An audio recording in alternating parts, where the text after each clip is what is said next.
காலை நேர பிரதான செய்திகள். செய்திகளின் ஊடாக நர்மதா சிறில் முதலில் தலைப்பு செய்திகள். விடைத்தாள் மதிப்பீட்டாளர்களுக்கான விண்ணப்பங்கள் கோரல்.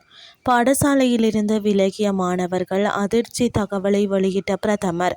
உலக நாடுகளுக்கு பேரிடி. கோர்முஸ் நீரிணையை முழுமையாக அடைத்தது ஈரான். இனி விரிவான செய்திகள்.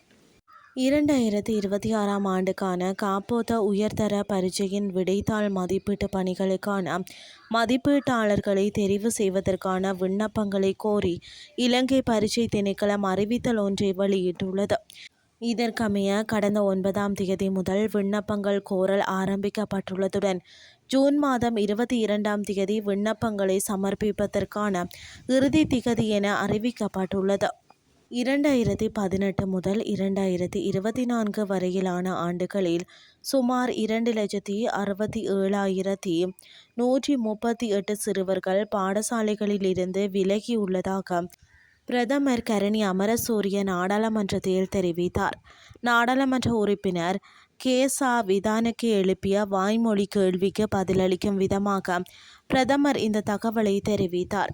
2010 முதல் 2017 வரையிலான பாடசாலை விலகல்கள் குறித்த தரவுகள் எதுவும் கிடைக்கவில்லை என்றும் அவர் கூறினார். பதிலளித்த நாடாளுமன்ற உறுப்பினர் விதானக்கே பள்ளி இடைநிறுத்தங்கள் குறித்த தரவுகள் கிடைக்காதது அவமானகரமானது என்றார்.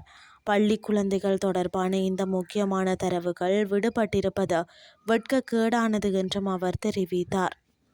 இனி வெளிநாட்டு செய்திகள். அமெரிக்கா நடத்திய புதிய வான்வழி தாக்குதல்களுக்கு பதிலடியாக கோர்முஸ் நீரிணை அனைத்து கப்பல்களுக்கு மூடப்படும் என்று ஈரானிய புரட்சிகர பாதுகாப்பு படை அறிவித்துள்ளது. பிராந்தியத்தில் நிலவும் கடுமையான பாதுகாப்பற்ற சூழ்நிலைகளின் காரணமாக உடனடியாக நடைமுறைக்கு வரும் வகையில் எண்ணெய் டேங்கர்கள் மற்றும் வர்த்தக கப்பல்கள் உட்பட அனைத்து கப்பல்களுக்கும் கோர்முஸ் நீரிணை மூடப்படுவதாக ஈரான் அறிவித்துள்ளது.